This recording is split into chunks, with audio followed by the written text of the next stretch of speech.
Hey everybody, I hope that you are having a wonderful, wonderful day. I hope that you had a wonderful Thanksgiving. I hope that you were able to eat up and gobble up as much of, well, no, you don't need that much turkey and stuff like that, but hopefully you had enough delicacies and that you had a good time with friends and family and all that kind of stuff.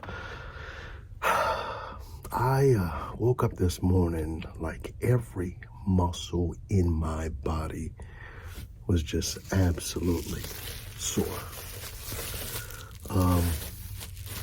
It sucks getting old. Body does not respond the way it used to. And that's really our theme for today, talking about how it is getting older, you know. I think I have a different perspective than probably most of my viewers here. Looking at my analytics, it would probably say that most of you are in your 20s and 30s, 70% male, 30% female, and so I'm probably older than most of my audience. I just turned 50, and I know some of you are going, young man, shut up. You don't know nothing about getting old. Let me tell you all about it. And to that I say, all right, I'll get there eventually if the Lord graces me that. But nevertheless, there were some blessings to getting older, and then there were some challenges, I'll just say, you know. I remember, let me share this with you. My son was on his, the Babe Ruth League, baseball league. And took him, signed him up, all that kind of stuff. And looked like they needed some help. So I volunteered to help coach. And so here I am now, coaching, assistant coaching a baseball team for my son. And we're inside doing balls, batting practice, things of that nature, and we're sitting in a little dugout area, and all of a sudden, one of these balls, pop, foul ball. I said, hey guys, sit right here, I'll get it. So we're sitting in a little dugout area. There was a fence probably maybe came up to about here to me, right? And now, mind you, this is probably about 20 years ago, right? About 20 years ago. So I'm 30-ish, right there, right? I mean, in my early 30s. And I go, the fence was something that I could just think about jumping over and could easily jump over. And, even I've got a small frame as far as height-wise concerned. I'm 5'7", 5'8". See, I say 5'7" because for the longest it was 5'7". And when I got that one more inch, I was like, wow. Well, really, I was 5'7 3/4". And somehow I gained a 1/4 inch between 17 and 20, somewhere around there. Anyway, back to the story. I was, where was I in the story? Okay. Anyway, in the dugout right there, did you see what just happened here? Hold on a second. Did y'all see what just happened? That's one of the side effects also of getting older. Okay. You'd be like, Sometimes you'll walk into a room like,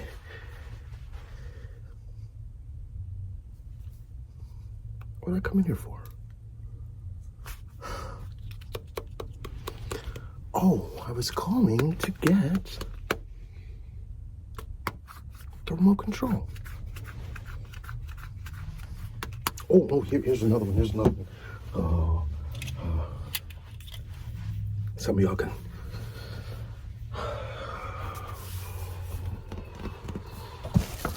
Honey, kids, has anybody seen my glasses?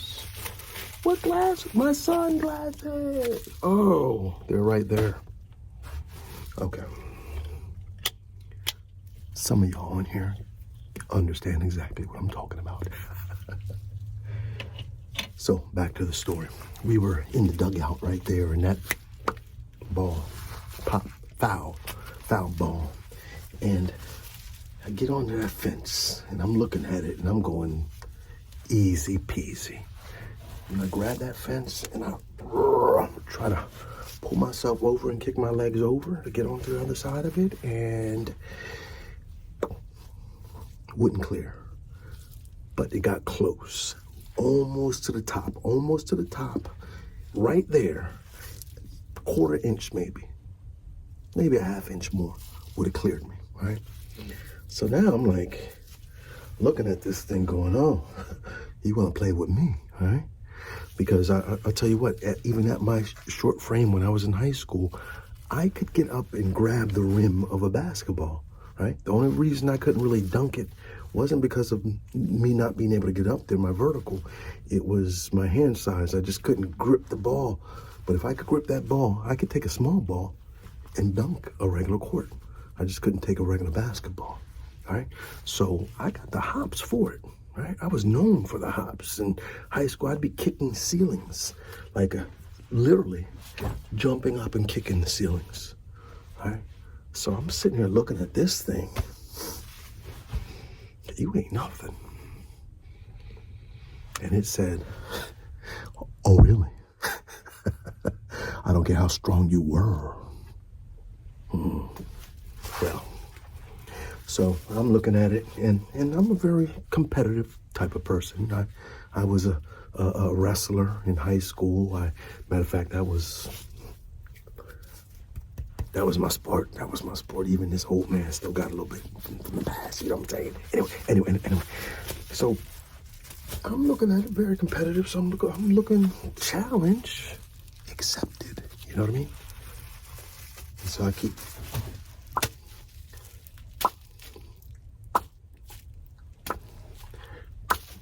I did it.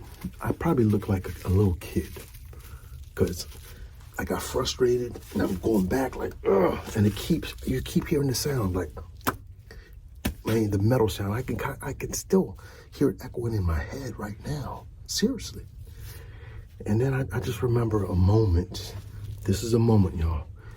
Y'all gonna get to this moment at some point. It might not be doing what I just did, but you're gonna get to this moment. I'm staring at that thing. I'm like, okay.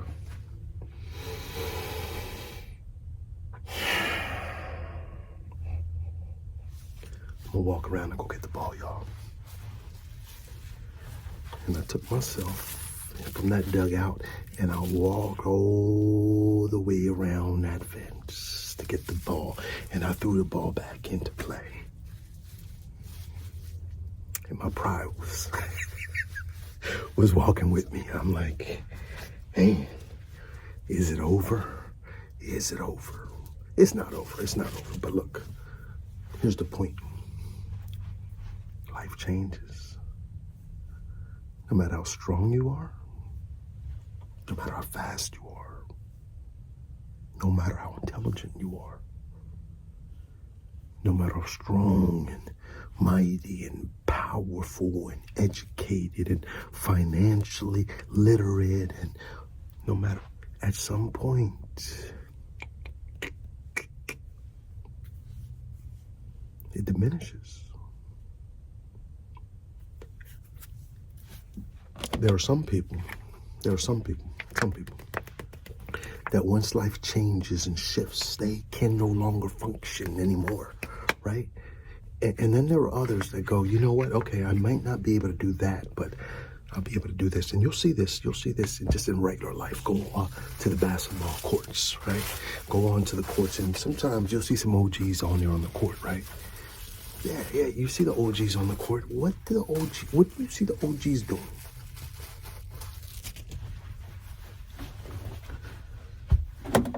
They get their spot. They're not running around after the ball all over. They find their spots. Post up, shoot from their spot. They're waiting patiently. They're not going to expend all that energy running all around, all over the place, right? They're using more of this than they are this. That's the difference, right? I mean, isn't that the difference? You change and you shift and, and all of these type of things, and you learn and you recognize that you're in a new season. You recognize you're in a new place. You recognize there's new things. Newness shouldn't scare us, y'all. Right now, we got a lot going on right now. AI technology, and I've been talking to some people. First of all, I love AI technology. I use it, I promote it, all that kind of stuff. My backgrounds are AI. Some of my scripts that it helps me to brainstorm ideas. So I am using this stuff. But I talk to some people and they go, "You better not touch that. You better not use that." And it's fear. It reminds me. There was this. What was the name of that?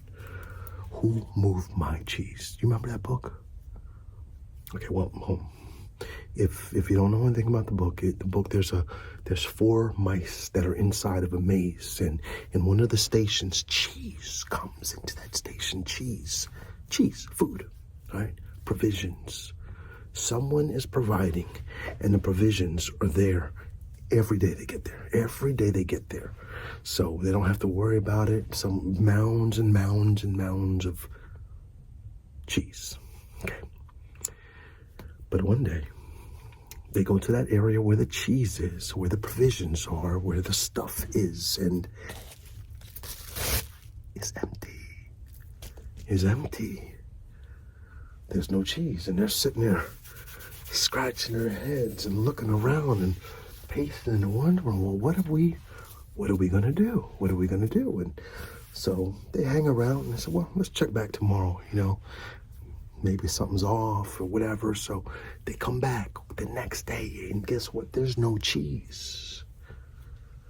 Then they come back another day, again, no cheese. And all of a sudden they go, and I don't know, I don't really remember how many days it was, but here's the key.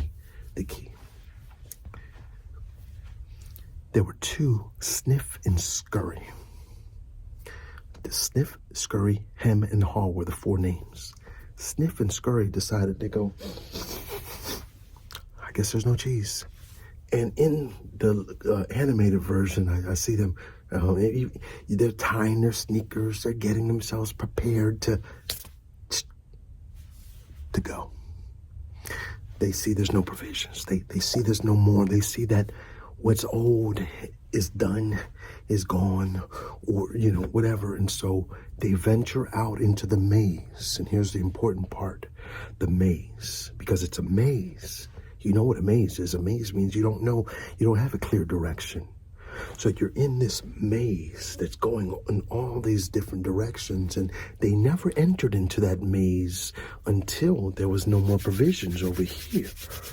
But once there were no more provisions, they had the mentality, they had the mindset that said, you know what, we can't stay here. There's nothing more for us here. And so they said, let's go out and venture and find some new cheese. And that's what they were doing. They left their comforts. They recognized that things had changed, and it's time to move and embrace the change and venture out into embrace the newness of what now is. Well, Sniff and Scurry went out, and Hem and Haw stayed there and hemmed and hawed.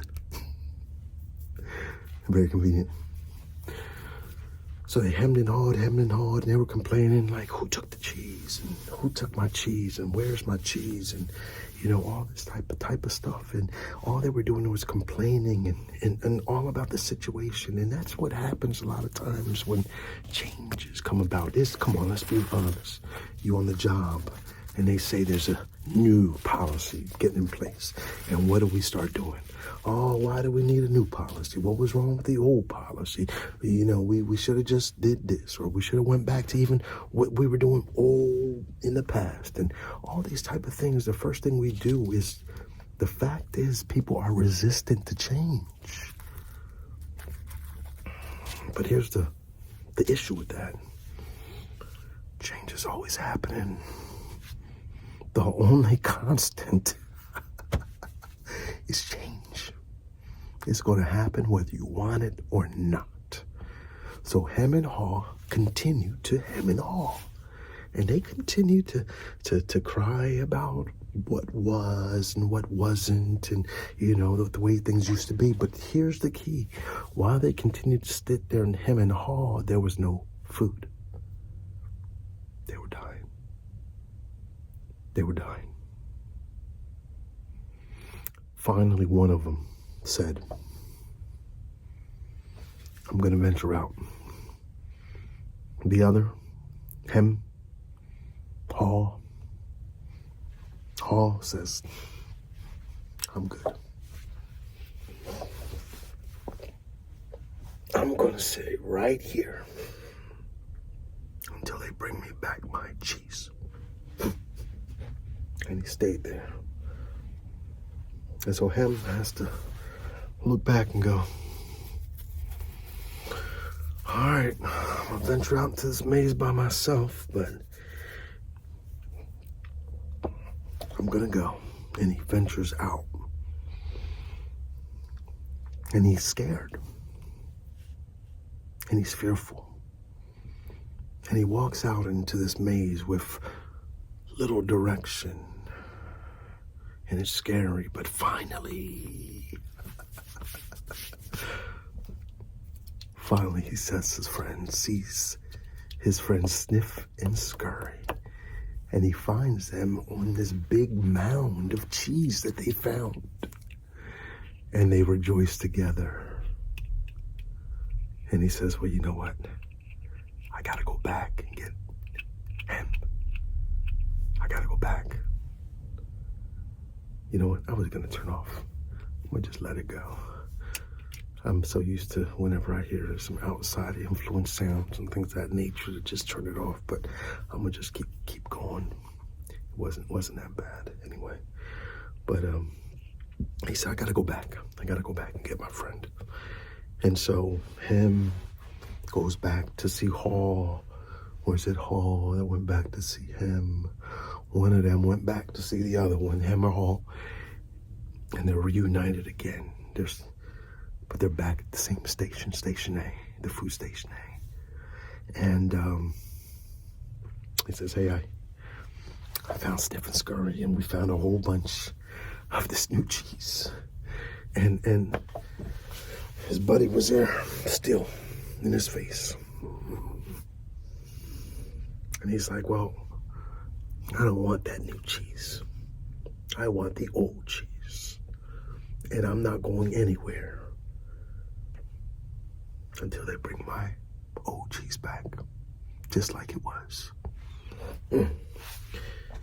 Now, I want you to just think about all the different pieces of that whole thing, because now he had to leave his friend and go back to Sniff and Scurry, and they would eat the new cheese, and they would venture out into new adventures and all that kind of stuff. All right. And here's the key. Whenever there's change, there are people that say, hey, I'm gonna roll with the flow. All right. You've seen some of them when they start getting older and stuff like that. And even though you're older, don't mean you got to act old and be old and stuff like that. You just got to change things up a little bit, right? There are some people that are easy to just adapt and move and flow and kind of roll with the punches and say, hey, this is something new. This is a new idea. Here's a new venture. Here's a new possibilities. Here's something that's new and fresh. And let's go out, at least try to explore it and all that kind of stuff. And then there are others that go, I just want what I always had. Don't try to be cute. Give me nothing new. I don't want it. All right. And so whenever there's change, there comes all of these different things, part of the whole change process. You've got some early adopters. You've got some people that when the change comes and they're like, let's jump on it and let's jump on it right now. Matter of fact, I used AI as a illustration, as a example. And I noticed that there were some people that I didn't know where they even came from, and they started putting up AI videos and instructionals, and they didn't know, they weren't truly experts, but they were doing research at the same time as AI is building and expanding and all of that. And you see that as an opportunity because you see the newness of it, this new venture, this new, it creates more opportunities, right? It creates spaces where there were no spaces. But something like that is fearful. Some people that is only dread. They dread what's new, and they hold on to the old ways, and as if that the old ways weren't new at some point too. That's the crazy part. The old ways at some point were new innovations and ideas and fresh, and yet at some point sometimes it just. And when you've got disruptors and change agents and all this kind of stuff, oh man, people get a little upset about that. But man, I went into change. I was talking about being old. Being old sucks, and it kind of took me in a whole nother direction, didn't it? But I think it was a needed direction now. That's why I didn't stop it. I knew I was off my original topic, but I think it was important to say. I think it was important to say nevertheless. So I hope you thought it was important to say. And just in case I didn't emphasize this enough, since it is the title of this, getting old really does suck. But truthfully, it's really not that bad. Here's the key. And so let me now talk to my younger audience. You are going to grow older, Lord willing. And when you're growing older, start preparing now. Start preparing now. And now I'm just going to give you little heart-to-heart stuff, all right? Money. Money's going to be important the older you get. Like right now at 50, I'm going to blink eyes and I'll be 60. Blink eye another time and I'll be 65, retiring. So to me that's almost amazing for me to say I'm 15 years close to retirement or anything like that. But here's the reason I'm bringing that up. It feels like I was just 18 yesterday. It goes quick, and sometimes you may not have enough time later to catch up. Let me just say this. Start practicing delayed gratification. Delayed gratification. And I'm not talking about any X-rated or just something like that, all right? I'm talking about delaying, wanting a certain style. I'll just say it like this. Sometimes as youth, and I was in the same thing, I wanted to flash that everyone else had. I wanted to look like the 50-year-old, drive the same cars, a husband and wife that have been married for 30 years, have the same type of house and car and all that stuff, to look like the Joneses and look like I'm successful and look like we're achieving and look like, right?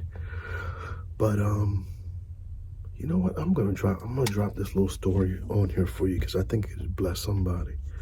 My wife and I, when we got married, we said, because it's a financial thing, we looked at our finances right before we would get married, and we determined how much money we wanted to comfortably live.